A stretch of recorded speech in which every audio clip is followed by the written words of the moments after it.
পুজো আসছে আসছেই বেশ ভালো লাগে। এসে গেলে 4টে দিন চোখের নিমেষে কেটে যায়। মনে হবে এই তো শুরু হলো, তার মধ্যে কখন যে মায়ের আবার যাবার সময় এসে যায় এটাই যেন আর ভালো লাগে না। চতুর্থ দিন শ্রীরামপুর গেছিলাম, সেখানে এই ঠাকুরটা দেখেছিলাম। বেশ সুন্দর করে প্যান্ডেলটা করেছিল, আর এটা ছিল কালকের সন্ধ্যাবেলা।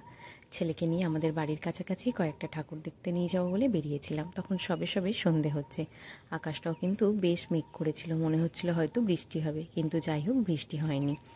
প্যান্ডেলের কাছে গিয়ে দেখলাম মোটামুটি ফাঁকাই। ষষ্ঠীর সন্ধ্যাবেলা এমন কি আর ভিড় হবে আমাদের গ্রামের দিকে। সকালবেলা যা ষষ্ঠী পুজো হয়েছে, আর সন্ধ্যাবেলা পুজোর আরতির জোগাড় চলছে, ঠাকুরের সাজসজ্জা চলছে। কয়েকটা দিন তো ছেলের শরীর খারাপের জন্য মনটা একেবারেই ভেঙে গেছিল যে হয়তো এবছর আর ঠাকুর দেখতে যেতে পারবো না। ছেলেরও খুব মন খারাপ হয়েছিল, কিন্তু যাই হোক মায়ের আশীর্বাদে সে এখন একটু ভালো আছে। তাই কালকে সন্ধ্যাবেলা আবদার করলো, মা চলো না একটু ঠাকুর দেখাতে নিয়ে যাবে।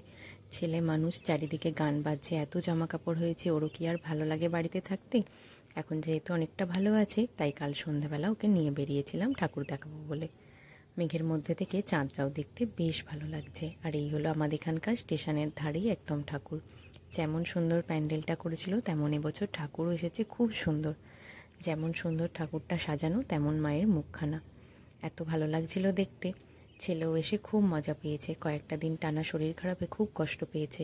কালকে একটু বাইরে বেরোতে পেরে, এত আলো, গান বাজছে, ঠাকুর দেখতে পেরে সে ভীষণ খুশি। আর আমিও তাই। সন্ধ্যাবেলাটা একটু ঘোরাও হলো, ছেলেরও মনটা ভালো হলো। কদিন ধরে তো ছেলেকে নিয়ে শরীর খারাপে খুব চিন্তায় পড়ে গেছিলাম, মনটাও খুব খারাপ ছিল।